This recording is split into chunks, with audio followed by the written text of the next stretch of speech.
son las 8 de la mañana con 32 minutos. Hacemos contacto vía Zoom con el economista Andrés Arauz, candidato presidencial por el movimiento UNES. Andrés, qué gusto saludarlo. Buenos días, gracias por aceptar esta entrevista. Sé que está en Estados Unidos. Quisiera iniciarla preguntándole cuál es el balance que tiene hasta este momento de esa visita y particularmente de lo que fuera su reunión con representantes del Fondo Monetario Internacional. Lo escuchamos. Muy buenos días, Luisa. Una precisión nada más. El día de ayer ya retorné al Ecuador. Estamos aquí en la ciudad de Quito. Retorné al país con buenas noticias. Tuve reuniones con el Fondo Monetario Internacional, con inversionistas, con gente muy cercana a la administración del presidente Biden y hemos delineado lo que serían las relaciones entre ambos países muy fructíferas, enfocadas en algunos hechos. Primero, el cuidado de los derechos de nuestros hermanos ecuatorianos, de los migrantes que viven en los Estados Unidos. En segundo lugar, el seguir generando oportunidades económicas, de comercio exterior, de inversión y por supuesto también del acceso a la educación, al conocimiento para que los ecuatorianos puedan acceder a la mejor educación universitaria que existe en el mundo, que todavía está en los Estados Unidos. En ese contexto, Andrés, ¿podría usted indicarnos si se honrará en un eventual gobierno del binomio Arauz-Rabascal el compromiso adquirido por el Estado ecuatoriano con el Fondo Monetario Internacional? Lo primero. Y lo segundo, ¿habrá una firma de un acuerdo comercial con Estados Unidos, nuestro principal socio comercial, habida cuenta de que Perú y Colombia, por citar a nuestros vecinos más cercanos, nos llevan la delantera hace rato, no solamente en acuerdos con Estados Unidos, sino también con algunos países de Asia? Bueno, en materia específica del acuerdo con el Fondo Monetario, nosotros cumpliremos las obligaciones financieras, es decir, hay que repagar ese préstamo. Nosotros somos un país miembro del Fondo Monetario, obviamente tenemos que cumplir esa obligación, pero otra cosa muy distinta es las condicionalidades acordadas con el señor Moreno. Yo fui muy claro en decir que las condiciones acordadas con el gobierno de Moreno no son convenientes para las familias ecuatorianas, pueden generar una mayor quiebra de los negocios y las empresas en el Ecuador, así que iremos hacia un esquema que beneficie realmente a las familias ecuatorianas y hablamos sobre las necesidades de desarrollo del Ecuador. Así que eso con relación al Fondo Monetario. Y en segundo lugar, sobre el acuerdo comercial, en las reuniones que tuvimos ahí también nos dimos cuenta que la promesa o la fase 1, como llamó el gobierno de Moreno, al acuerdo con los Estados Unidos, no es más que una buena intención de que algún día se puede llegar a un acuerdo. No está definido ni el alcance, ni las mesas, ni las temáticas, peor aún un cronograma donde ese acuerdo pueda avanzar. En todo caso, nosotros vamos a evaluar lo que se avance en los siguientes meses, pero eso sí con un criterio fundamental: no permitir que se afecten a los agricultores ecuatorianos, que no tengan que competir con producción subsidiada proveniente de los Estados Unidos. En cuanto a los condicionamientos que usted no aceptaría en caso de llegar a la presidencia con respecto al acuerdo con el Fondo Monetario Internacional, ¿cuáles serían aquellos que usted dejaría de lado o no honraría habida cuenta que, según señala, no serían pertinentes para el Ecuador y nuestra economía?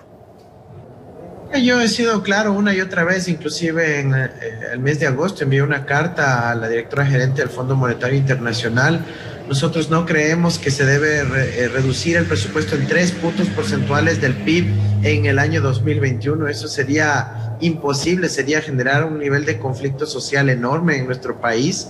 Eso creo que ha sido bastante bien acogido nuestra observación.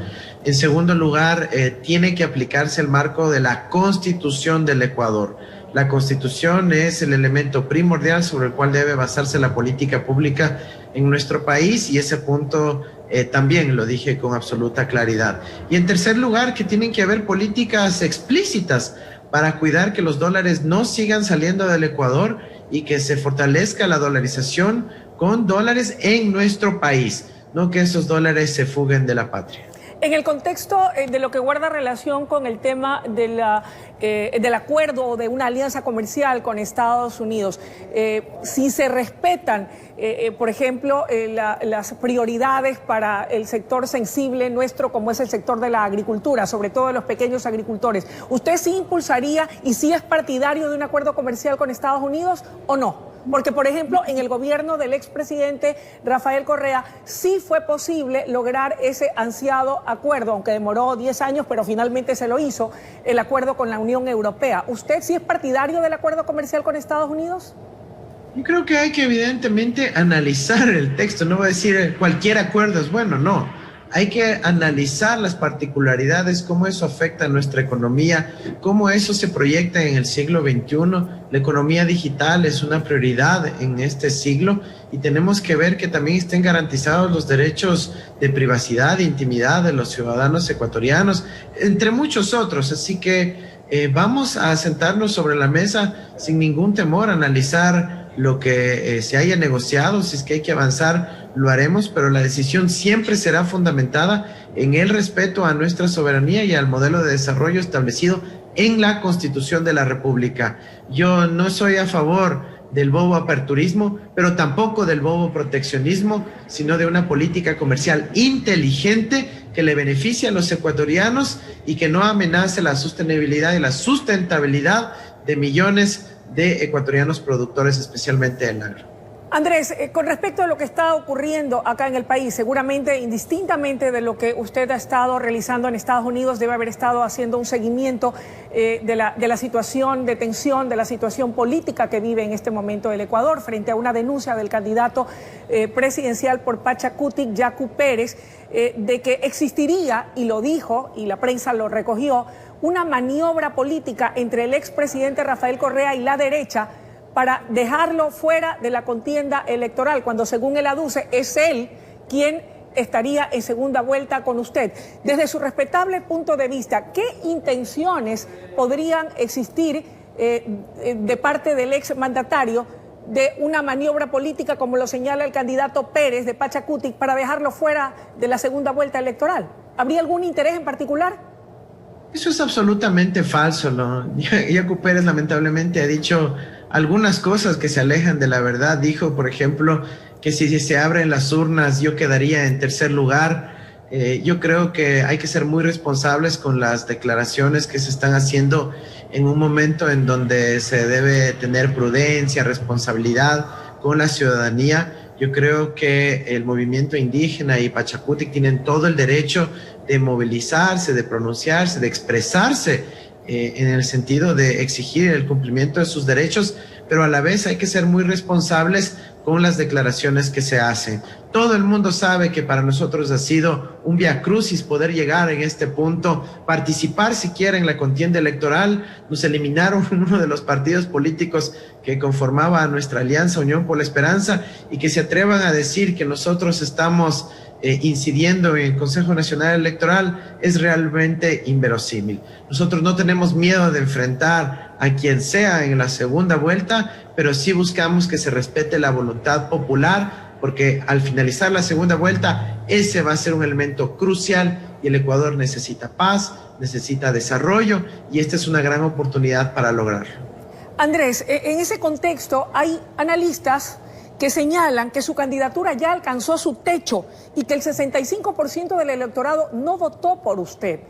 Pese a esos análisis o a esa visión respetable, por cierto, que no es la nuestra, pero es respetable, ¿cómo hará usted para poder conquistar o seducir a esos 65% de votantes que en la primera vuelta no le dieron el voto, a efectos de garantizar llegar a su objetivo, que es convertirse en el próximo presidente de los ecuatorianos? Luisa, el análisis aritmético es sencillo. El progresismo ecuatoriano, junto con la socialdemocracia y la unidad plurinacional, que tienen amplias coincidencias programáticas, ideológicas, de las urgencias y del sentido común que necesita nuestro país, suman en total 70% de la votación ecuatoriana y 70% de las curules en la Asamblea. Es evidente y es lógico que los ecuatorianos más bien lo que votaron el 7 de febrero es para desterrar las prácticas neoliberales de quienes cogobernaron con el señor Lenín Moreno y que ni siquiera sumados y juntos y aliados lograron superar el 20%.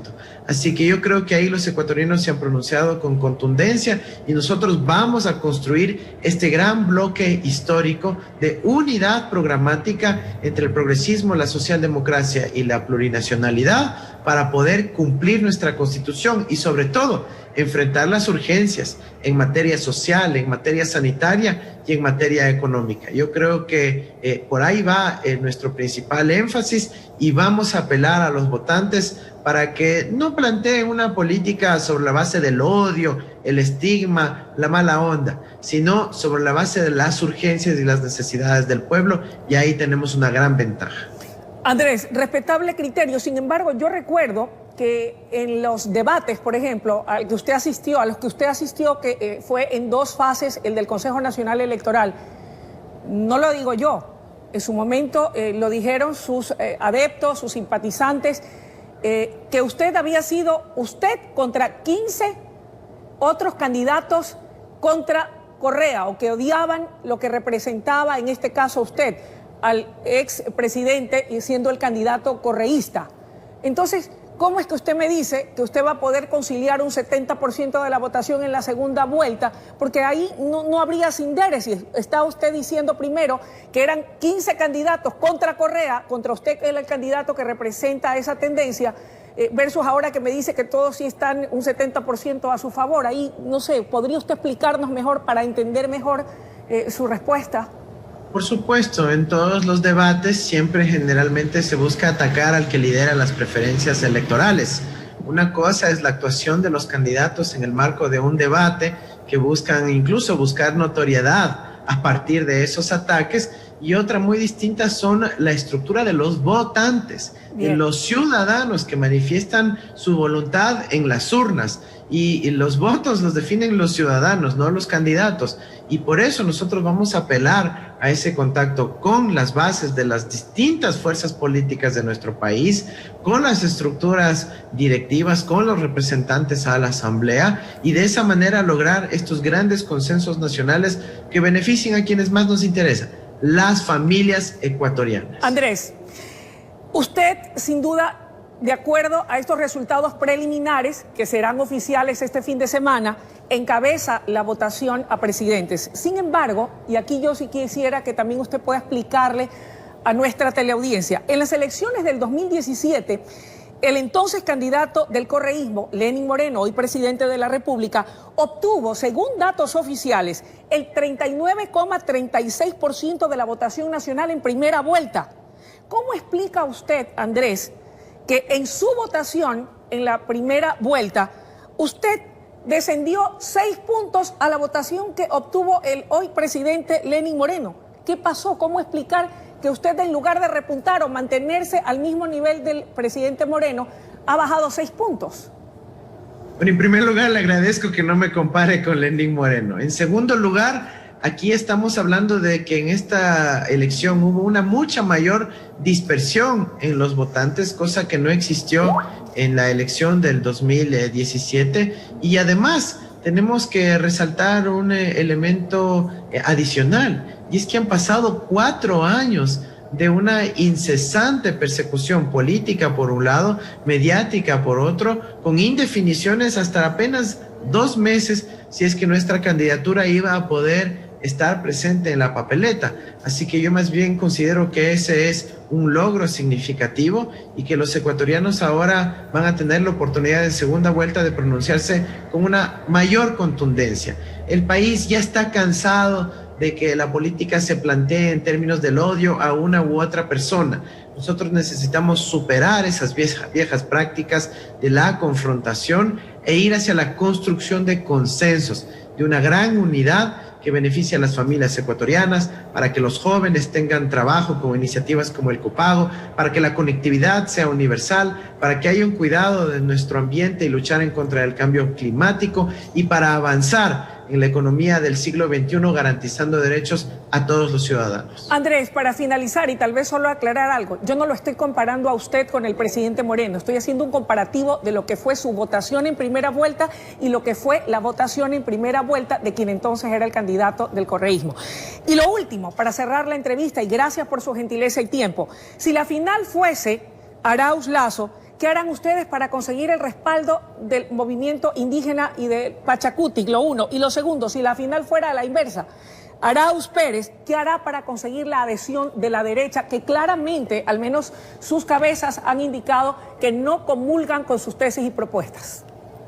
Mira, en ambos casos, insisto, no nos preocupa con quién nos toque la segunda vuelta. Nosotros estamos abiertos a un gran acuerdo programático a nivel nacional y eso es lo que vamos a seguir impulsando independientemente de quién quede en segundo lugar. Creo que ya las cifras a nivel de todas las provincias han sido cerradas, no le veo ya mucho mayor margen de maniobra, pero indistintamente de aquello, estamos listos para enfrentar la segunda vuelta. ¿Cuáles son nuestras propuestas?